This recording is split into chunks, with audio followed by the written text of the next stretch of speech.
Um, there we go. Zoom started moving things around and they like nested all of their buttons. So here we go. So anyway, as I was saying, Air Force veteran, mom to a service disabled son, um, prior active duty wife. And I say wearing all of those hats, I think the most difficult job was being a military spouse because when you have orders and you know what you have to do, you just rely on your training and you go, right? When it comes to your child, it's hard because you know what they're about to go through. And sometimes you'll get the call of like, this happened, or I don't want to be here right now. I'm overseas and away from family and I can't come home. And, like life gets upended. And so I say that as kind of a intro because whatever you may be going through right now and what brings you here to this workshop, you may go through ups and downs, but you have been through some of the hardest experiences just through your military experience. So just keep that as a reminder because when you're going through the thick of it, and right now there's a lot going on, not just from the industry, but globally, it can be difficult to kind of see the light at the end of the tunnel. So I just want to remind you, this is why I have this initial photo here, the fall 7 times, stand up 8, because we're taught to be resilient just through our training. So um, this is what to expect tonight. I'm not going to talk you to death. I have just, a few slides with some really impactful things. And then I'm going to be speaking off of these slides. I'm not going to read off of anything.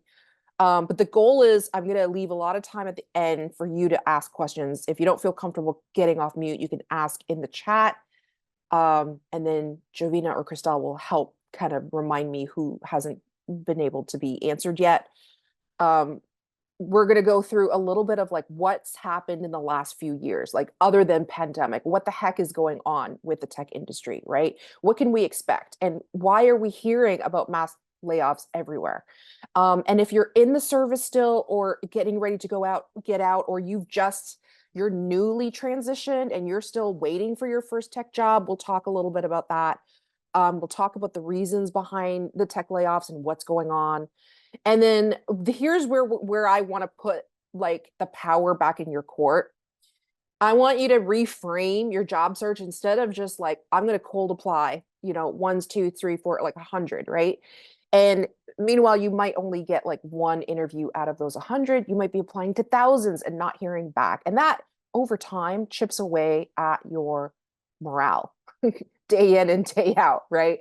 And so like, I really want to reframe how you've gotten here, what you've done to beef up your skills, the network that you have already, what can you do? So, and then takeaway points. Like I'll give a little bit of homework. It's not going to be massive. It's just like thoughts to think about and to really grind on after this workshop. So you have some action points and you have a plan. You can start to look at a career plan.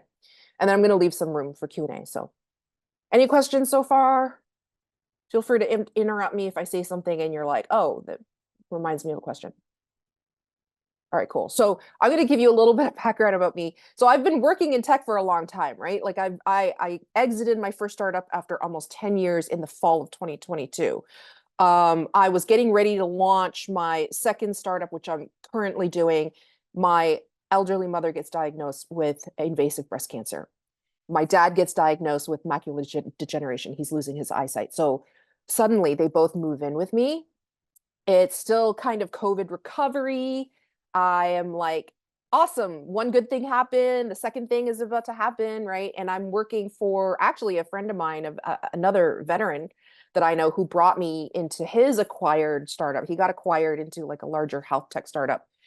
And I literally thought, okay, I'm going to spend part-time with this startup, right? Growing that. And meanwhile, I have the other half of the week to run my new business and things are going well, with the exception of I did not expect that I was going to be burnt out. Like I have been through multiple seasons of burnout, but this was a whole different kind of burnout because it's not just about me. It's like I'm now a caretaker. I am now a primary caregiver taking care of elderly parents who moved in with me while I'm working, while I'm running Operation Code, while I'm running the second startup, right?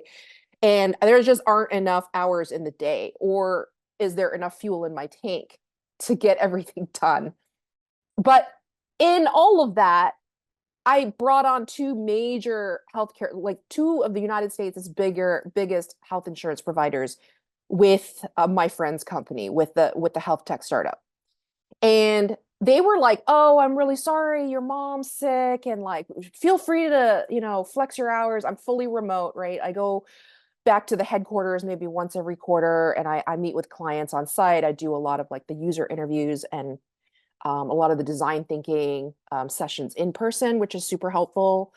But I literally thought, hey, this is amazing. Like, I'm finally in a team where I feel like I can take off. I'm making impact.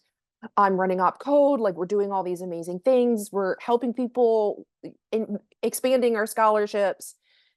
And all of a sudden, and so my mom is like in the middle of her chemotherapy treatments. I'm working out of the hospital, and I get a little 15-minute thing on my calendar. And I know if you guys have ever been through this, the pit of your stomach drops because you're the boss that the big boss that I report to, who I basically doesn't talk to me. Like, I've talked to him once in 9 months. Suddenly puts a little 15-minute sync with Cynthia on the calendar at like 9 o'clock at night. And I'm like, this is not good. And so I'm kind of preparing myself, and I'm focused on my mom. I'm working out of the hospital, and I get on the call, and the first thing I see is an HR rep. And you've probably heard about this with other people TikToking or recording their layoffs and what's happening. But yeah, so basically it's like, hey, sorry, it's bad news. You've been amazing. You've done all these things. You brought on these big numbers for us and acquisitions, and but it's not your performance. But we're just going to let you go. We're eliminating, reorging the position. We're eliminating the lead design role. I'm like, how can you run a tech company without a lead designer? Like, you don't have any designers. You have like one graphic designer that you're now going to kind of move into this software design role, which is also completely different. But I'm being cordial. I'm trying to be gracious, right? And in the meanwhile, I'm trying not to show my mom my face because she's literally sitting next to me getting a bag full of chemotherapy.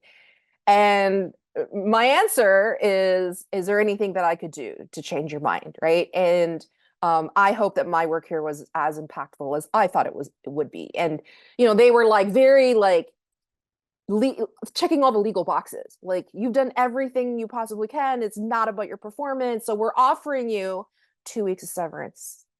That's what they say to me. And so that's when I realized that no matter how hard you work, no matter how much you achieve, no matter how much loyalty you show to a company, and this is like my friend's company. Like, I knew the guy that ran the whole, company and got acquired, right? And so he's like part of the executive suite. And the whole time they're like, yeah, we're going to bring you on equity. And yeah, we're going to do that. Nothing in writing, like absolutely zero. So I had a ton of promises. Nothing came to fruition. At the end of the day, it was, hey, I noticed your video's off. Well, thanks. You're laying me off. I'm like, I did tell you I'm working out of the hospital on Thursdays while my mom's getting chemotherapy. So because of HIPAA, I'm not going to have my video on. Oh, I'm so sorry. I didn't know your mom's sick. Right. But guess what? Like, it's a final decision. As I'm talking to them, they're turning off all my accounts.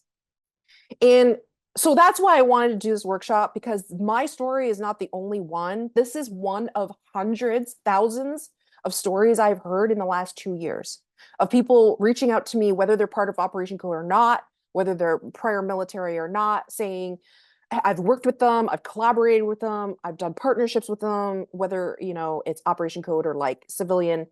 And every single one has had a similar story. All of them, absolutely impeccable workers, amazing staff members, right? Very talented. None of that mattered. At the end of the day, they got a pink slip. And there are many, many of them that are over a year later still unemployed. So what we're going to do is going to talk about what's going on, like what's happening behind the scenes. Do you buy what the companies are telling you, right? And then what do you do about it? So I don't want to be negative, Nancy. I do want to tell you the truth and the facts. So I'm going to go into like data. And then I'll leave it for you to figure out where you fit in all of this. Okay. So you can decide. And at the end of the day, you own your career. And if you take anything away from this tonight, I want you to remember you are in charge of your life choices and your career. You don't have to work for the big five. You don't have to work for a PE backed, VC backed startup that's going to make, IPO. You don't have to do any of those things. You have the control of choosing where you get to go next. And you're going to start to look for warning signs, like red flags that people say. So let's start with like 2023, right? 2022 did have a lot of layoffs, but 2023, it increased to 40% more layoffs than 2022. What the heck happened? All right. So 240,000 layoffs in 2023 alone. This was 1,191 tech companies involved. So this data only comes from like software, traditional tech companies. It doesn't include, hospitality, that has a tech component. It doesn't include insurance tech that has a tech component. It doesn't include healthcare that has a tech component. This is just like firm software, hardware, tech companies. 2024, so the numbers are actually much, much higher than that if you think about like people in tech roles, but not necessarily working in traditional tech. So we've only hit the first quarter of 2024, and we've already had over 80,000 layoffs with 289 tech companies involved. This is going to be jarring. The total top five revenue for 2023 was $94 billion. I know I'm not showing you like that fancy view thing. Hang on, let me change my view, and then it'll look a little bit better. Sorry about that.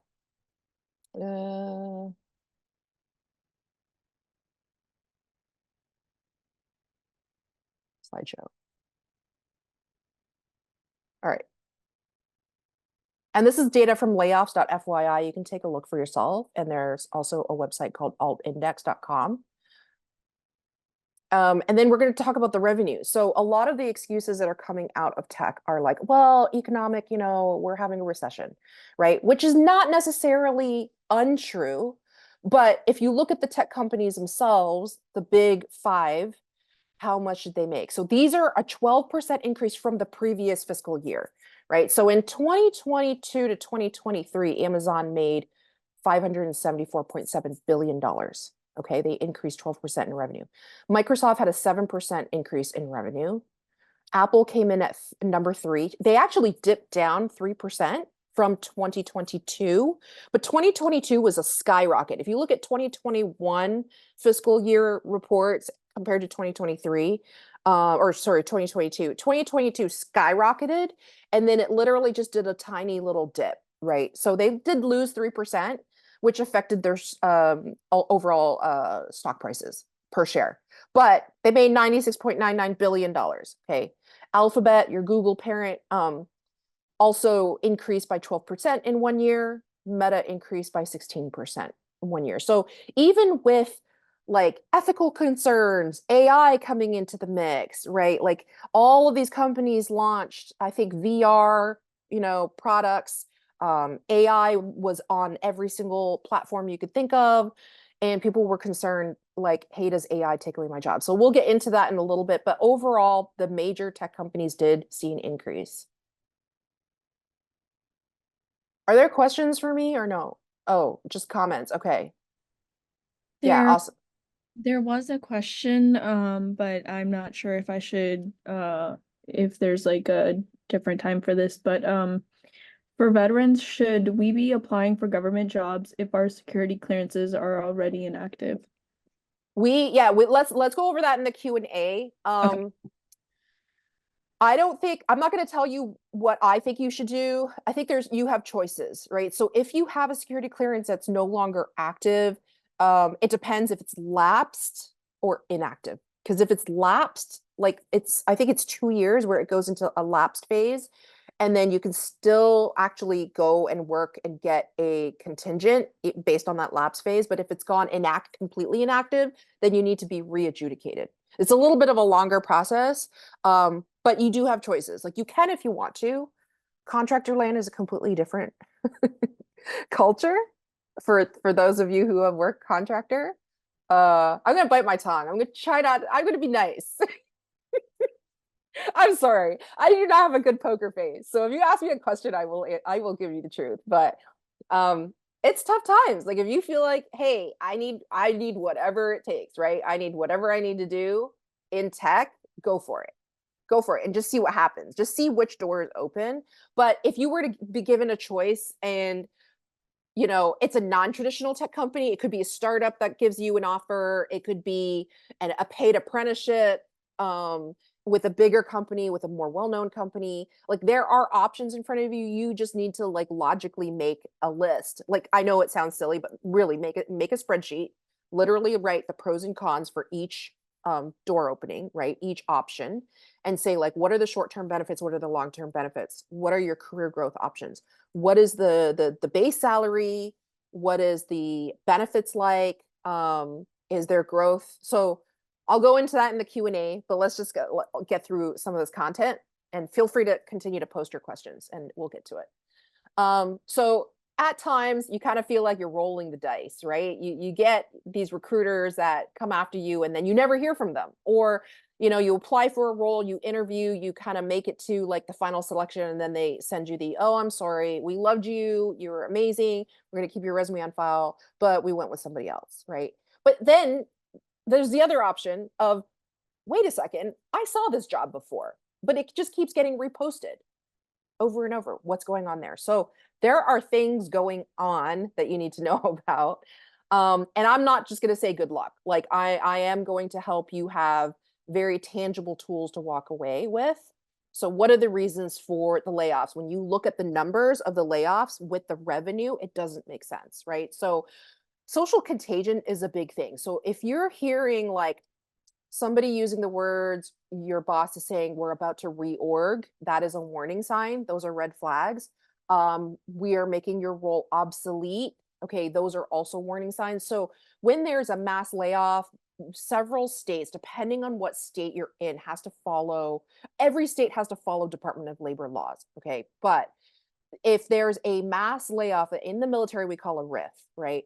You have to receive severance, and it equals a certain amount based on how many percentage of the labor force has been laid off. And this is where, like, if you ever have concerns, you've been laid off, feel free to talk to a labor and employment lawyer.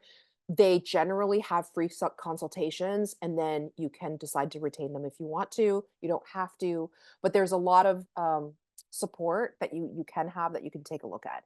So don't just accept oh, by the way, I'm giving you like 2 weeks of severance, and meanwhile, like we're eliminating your role. By law, if they eliminate your role, they can no longer hire for that same role. So if you see your role, the exact same JD, they can't say I'm eliminating your role and then 2 weeks later repost that role. So legally, like that's illegal. At least in the United States. I don't know what country some people are on in this call, but in the United States, there are labor laws you have to follow. So those are some red flag keywords, right? And moving people from one role to another, maybe changing your title. Just be concerned about that. Like ask questions before you accept it. If you are a unionized employee or about to be unionized, you will want to talk to your union rep on what's happening so that they can do bargaining for you. And at any point in time, if somebody puts a little thing on your calendar, right, ask about it. Like, hey, I noticed you put something on your calendar. One of our Operation Code members, that happened to him, and he was like literally freaking out.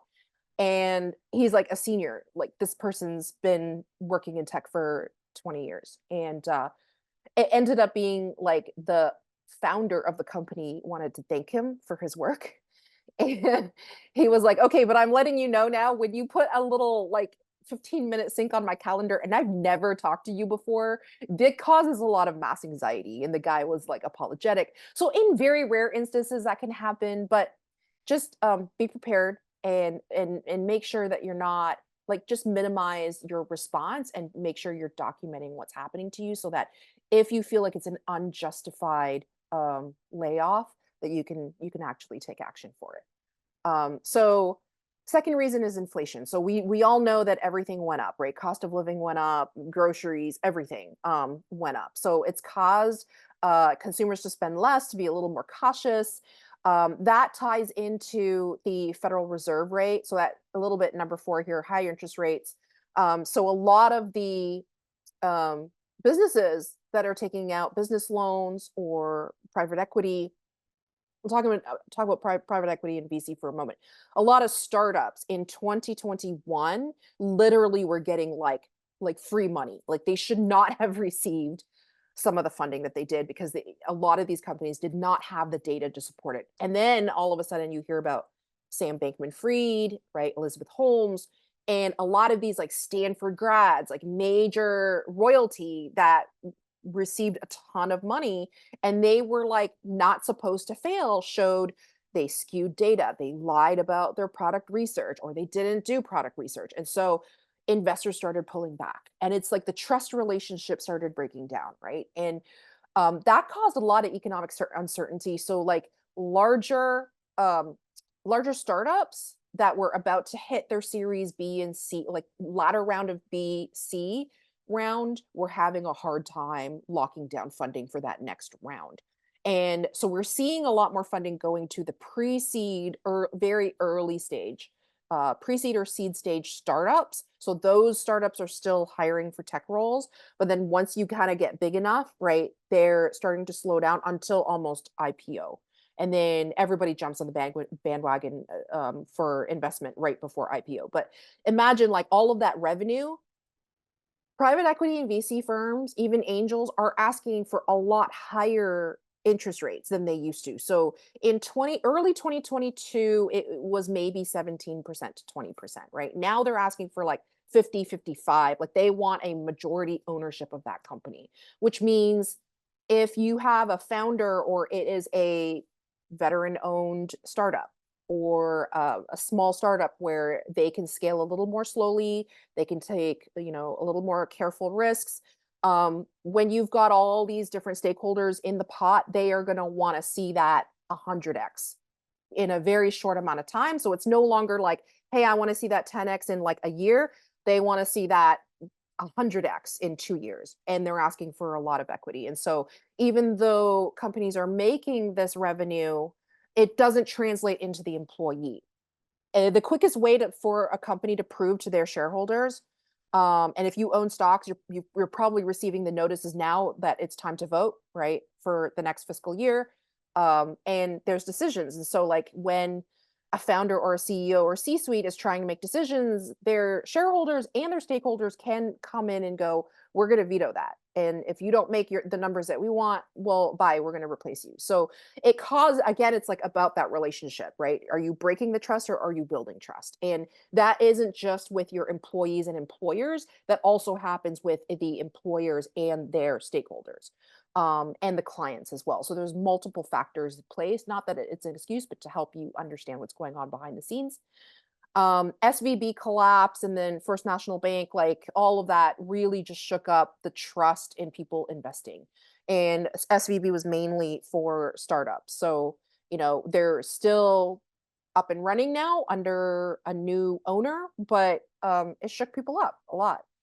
And the last reason we saw a ton of investment, like I said, like post-COVID boom, everybody was like waiting to get out of the house and couldn't, like a lot of folks that got laid off during COVID started their own businesses, right, in 2020. And so those businesses got a ton of money, got a lot of funding, and then people were hiring. There was like a massive boom.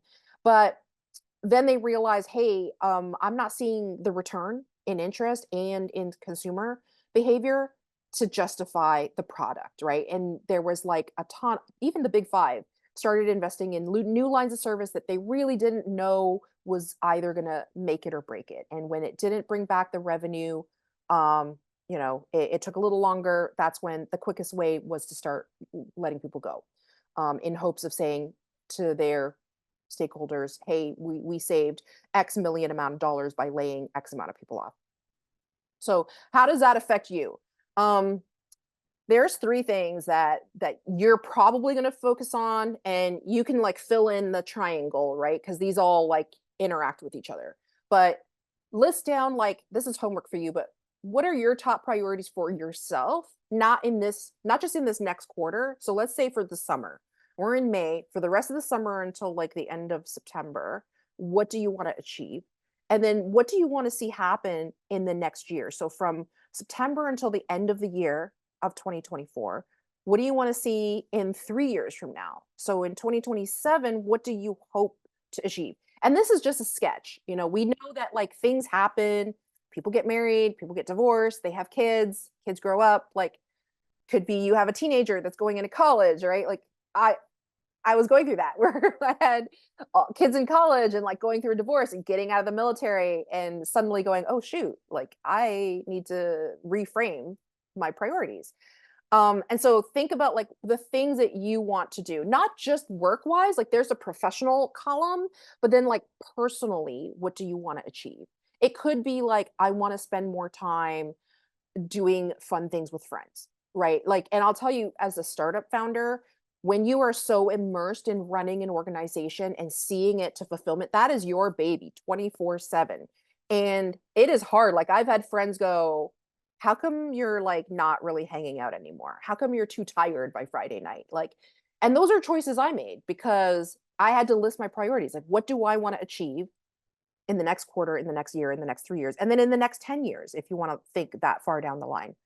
Um, but there are times where I'm like, okay, like I started making the decision of Friday night, Friday afternoon, when the close of business, to Sunday, like around noon, I don't touch my laptop. I don't reply to email unless it's a true emergency. And if it is, I ask people to call me. Like, don't email me. I'm not going to see it. I'm not checking it. I am not like fulfilling proposals. I'm not writing grants. I'm not doing any business type stuff. Like, that is me time. And I needed that because I realized that being a caregiver, taking care of my family, taking care of organizations, it literally zaps you. You don't have much for yourself. So you have to reserve time for you. So as much as you're like, my number one priority is economic stability, right? It could be like getting rid of some subscriptions. It could be downsizing my house. It could be, cutting out some expenditures that I could like trim. It could be going a little more lean. Um, or saying like, okay, I'm gonna have one major big trip a year. I'm gonna remove all these like other little trips that I have, saving up for that. Or as simple as like, okay, I want to somehow at least look over my retirement plan and have a stable retirement plan. Um, and then impact. So like what people are looking at is not just economic stability. So not just your paycheck, but it's no longer just about the salary. But a lot of folks are now looking for companies that are going to give them the room to make an impact. So whether that's in like clean energy, some of our devs are like, I only want to work in climate care, or climate tech. I only want to work for solar energy, or some people are like, have a medical background, so they want to work in medicine or med tech type work, medical devices. Think outside the box. Don't think of your traditional like big tech jobs. Look at where you have skills, and we'll talk about this in the next slide too.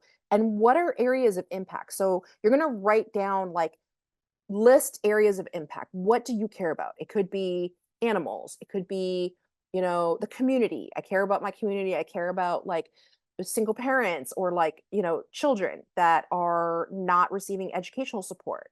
It could be healthcare disparities. Like, list all of these things down. There's no right or wrong answer. Just put them all down. It's out of your head, and then you can actually take a look at it on paper, right?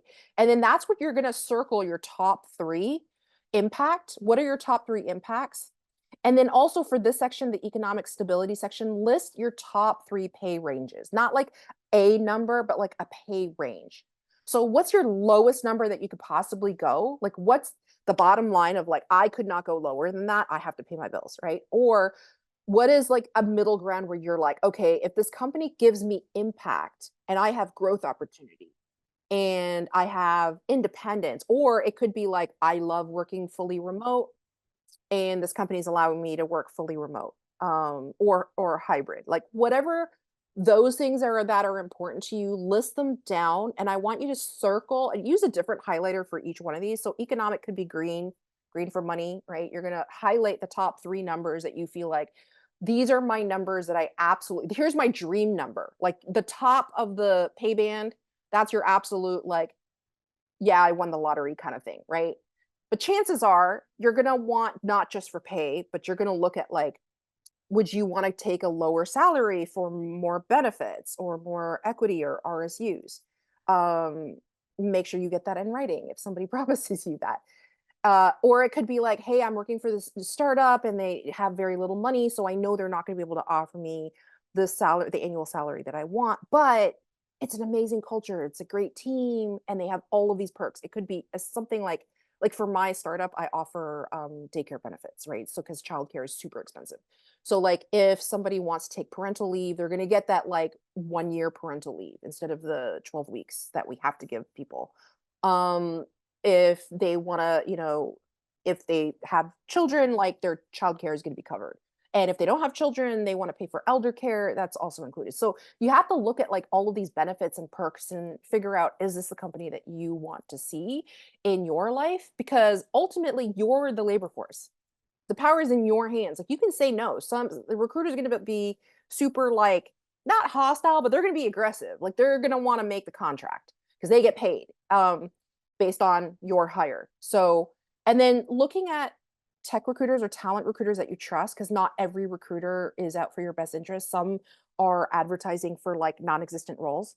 So if you're looking at contract, and I'll get back to that contracting role, it's not just government contracts, but it could be like any kind of contracting work, right? They're like 6 months to a year contract. And depending on your state, you could be at will.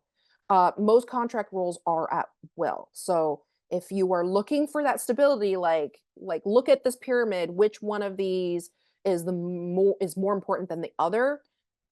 Or do you want them to be balanced? Like you might sacrifice a little bit of pay for growth opportunity, right? Like talk about it up front. Like, okay, I'll be an independent contributor at the top of the individual contributor band, but then in the next year or two, is this company willing to make you a people manager? Are they going to bring you into more professional development opportunities? Are they paying for school? You have to think about all of those things. So yeah, like that's your homework, is to list out each of these three things. What are your most important goals? And that's only personal to you. Like I can't tell you what you need to do, but every person's different. And look for roles in non-traditional tech companies. So there's tech roles in non-traditional tech companies. Like for example, I have a healthcare background. I spent 15 years as a licensed clinical social worker. So after I was let go from that health tech company, I spent 5 hard months pounding the pavement. I literally know everybody. Like, I know a lot of people. I hit up a lot of friends, a lot of partners, a lot of folks that were like, "Hey, are you hiring? Or do you know if there's another team that you're not on that's hiring?" And they all have worked with me. They know my integrity, they know my work ethic, and there was nothing. Like, I had interviewed, no doors open. And I'm thinking, if I know everybody and that's happening to me, like what's happening with everybody else? And eventually I ended up accepting a job at a major university. And part of it is tech, but the other part of it is leaning on my communications background. And it's part kind of public health related, policy, doing a lot of advocacy work, which is like right up my lane. That's what I love to do. And I love the team. It's an amazing culture, and it's hybrid. So like when I go in the office, they're not expecting me to just be a computer chimp in a chair. Like I'm actually interacting with people. If I can't make it, they're like, "Hey, weather's bad, you're sick or whatever, don't come in the office." um so there's trade-offs. Like I'm not making the tech salary that I'm used to, but I'm able to still feed my growth. And this is what I want you to take away.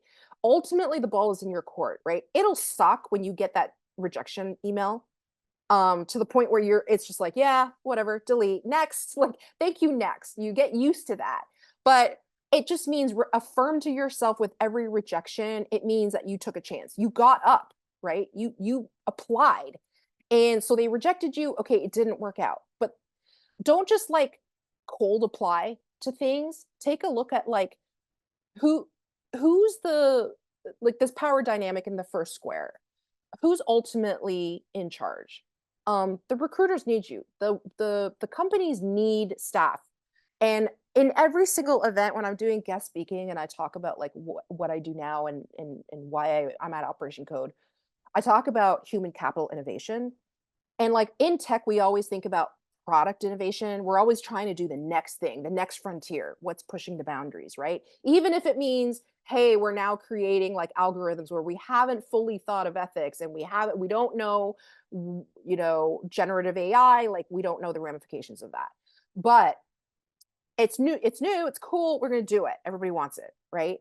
But like think about your human capital. This is like your biggest um this is literally like a gold mine. Your people are where your skills are. So it's not just the product, it's the people that built the product. Without the people, you don't have that. And you're going to need people to maintain that. So even in AI jobs, AI let a lot of people go, but then increased 97 billion jobs because of that for people that need to manage the AI, right? So there will always be jobs. It's just a matter of like you may need to shift, you may need to upskill, you may need to pivot, which is always going to happen in tech. And if you don't like learning, if you don't like learning, then take a weekend and like literally go feed yourself and go be out in the nature. But if you work in tech, you're going to have to learn all the time and you have to be like willing to pivot. And it's uncomfortable. Change is really uncomfortable. So like I want you to think about seeking out companies that reflect the values that you have, your mission. And that's where that previous slide when you're talking about listing the three different things in that triangle, you can get to determine what are important dynamics to you. And whether it's like you might have young kids, you might have a young family, you might be single, right? And like, hey, I'm not getting married anytime soon.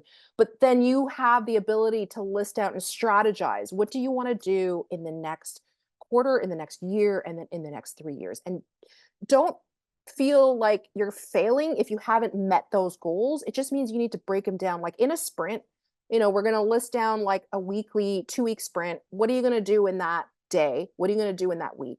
What are you going to do for the next week? And you're going to break down those goals so that they're achievable. So this way you're not literally feeling demoralized. It's 6 months later I'm still not working, or a year later I'm still not working.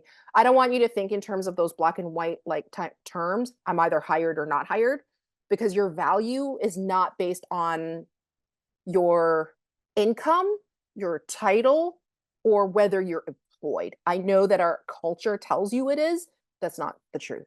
And so I want you to remember, for those of you who were in the military, right? You went through a difficult training. You've probably had to overcome a lot of crises, different problems that you needed to solve and think creatively with. And so tap into that and look into like alternative skills. So I was public affairs while I was in the Air Force. So it's kind of like funny that I'm bringing in my clinical background, my public affairs work, and into what I'm doing now.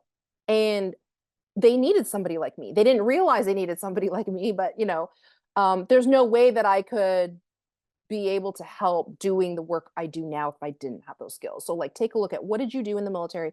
What did you do outside of here? Like what are some hard skills that you have and some other soft skills you have? And those are areas that you might want to look at when you write those down and you think, hey, I did some trades, or I was a mechanic in the military. So what are some companies that focus on that area that has maybe a tech component? And the goal right now is to get you employed so that you can pay your bills, right? There's like your short-term job that you can take so that you're like, hey, I'm not sitting on my bum feeling bad about myself. But also I've been hearing things from opcode members such as like, I've been unemployed for a number of years. I've got 4 or 5 kids. I literally got evicted from my place. My spouse has a disability. It isn't working. We're living in our van. But I'm not taking this job that I just got offered because it's not in cybersecurity. Don't do that. Don't do that. Whatever job comes to you, like take whatever that you can do with what you feel good about, right? And that can help at least feed you and take care of your family. And then think about those long-term goals and work towards those long-term goals. So you might be in a job that you're like, okay, this is not tech and it's not my thing, but there is no shame in taking care of yourself and taking care of your family. and ask for help. So you're going to want to set those personal goals. It's not just going to happen to you. It's not just going to be job wise in your profession. It's going to also be like, it could be personal. It could be like, for me, I'm a volunteer paramedic. Most people don't know that. I started volunteering at my local firehouse since last year, and I needed to get out of my house, off my computer, and go meet people in real life, and go do cool things, and learn some new skills, right? So like, I had my PT test this past weekend, and I think I was the oldest person in the cohort, but I passed it with flying colors. I learned a ton of new things. I'll be going through like different training over the next year or two, and it's just a different dynamic. Like, it was a breath of fresh air that I didn't realize I needed, because it got me out of this one-way street. The one-way street of, I'm applying for jobs, I'm not hearing anything. I only want to look at these roles. I only want to look at roles that are within this pay width. And it was becoming kind of self-defeating. So like the last block talks about that. It's you time. So while, if you're unemployed, you're not getting anything, or you might be working but you're stuck, you might be in a job, but you're like, what am I complaining about? Because these other friends of mine don't have a job and I'm working, but I don't love my job, or I don't love my employer. Um, you're not stuck, right? Think about, like, where do you want to go from here? Don't use that time and waste it. You have, like, even if it's just 15 minutes a day, 15 minutes a day of, like, think about your scrum, every day counts. Every single small amount counts.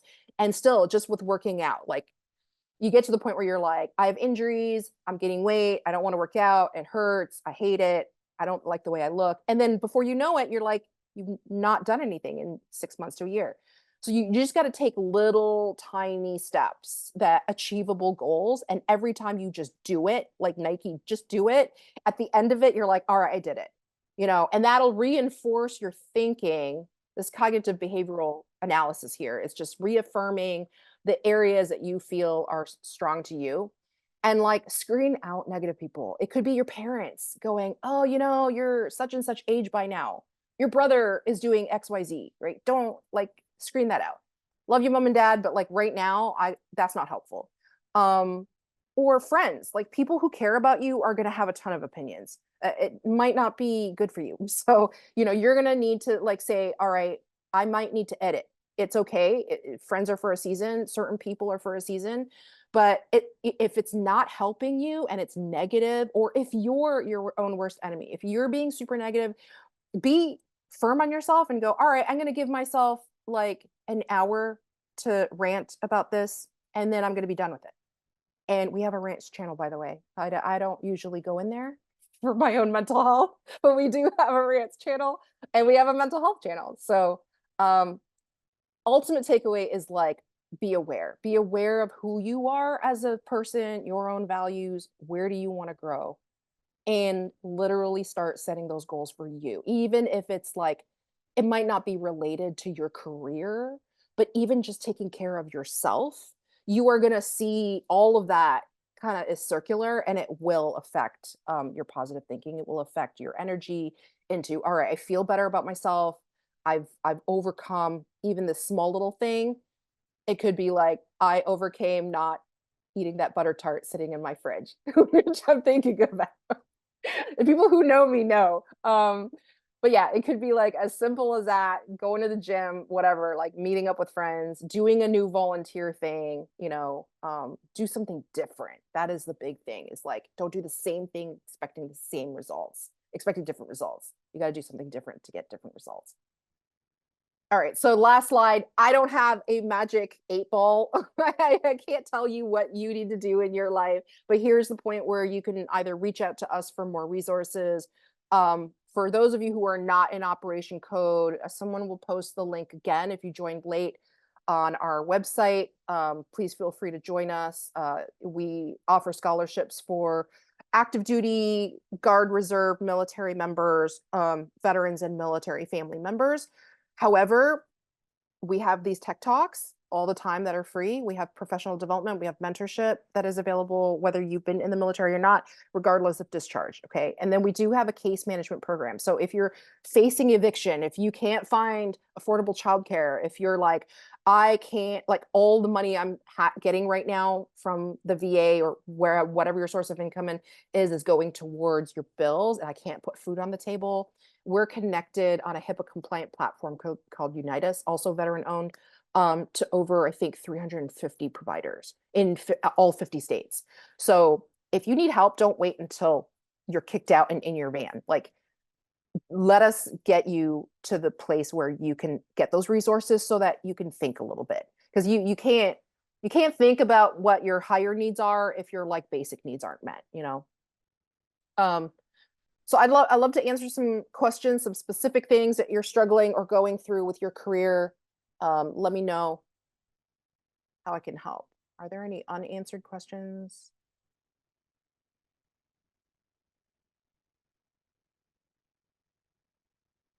Okay, I'm seeing a question about help desk, contractor roles, help desk roles. I don't know your situation. Can you give me a little bit more context? Like, have you worked in tech at all? Or are those the only jobs that you're seeing open to you right now?